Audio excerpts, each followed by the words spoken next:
ডালটাকে সিদ্ধ করে তারপরে ফোড়ন দিয়ে বানিয়েছি, 5 ফোড়ন, তেজপাতা, শুকনো লঙ্কা দিয়ে, ধনেপাতা দিয়ে মুসুরির ডাল। ঠিক আছে, এখানটা আছে সেই লাউটা আবার রেখে দেবো, সেই লাউ দিয়ে ধনে পাতা দিয়ে আর কি বানিয়েছি, কালো জিরে দিয়ে। কোনো বড়ি ঠড়ি ঘরে ছিল না বলে বড়ি ঠড়ি দেওয়া হয়নি।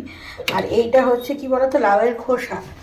এই বিটটা অনেক দিন আগে এনেছিলাম ভেজিটেবল চপ করবো বলে, তারপর তো রাতে ব্যথা শুরু হয়ে গেল আর করা হয়নি। তো লাউয়ের খোসা, বিট আর একটু আলু আছে দিয়ে ভাজা। আর এইখানটায় হচ্ছে গড়গড়ে ডিমের ঝোল।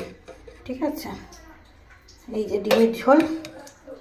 বেশ, এই হচ্ছে আজকে আমাদের লাঞ্চ মেনু। মানে রোববারের পরে এই একটু ভালো করে রান্নাবান্না করলাম, তাই আপনাদের সাথে শেয়ার করলাম। না হলে এই কয়েকদিন হোম সার্ভিস। আবার আলুটা ভেজে দিচ্ছি, কেন জানেন তো, অফিসে নিয়ে যাবে বললো, বলে একটু আলু ভাজা করে দাও, রুটির সাথে খাবো। তো এই আবার ছুটি আছে, অসুবিধা নেই।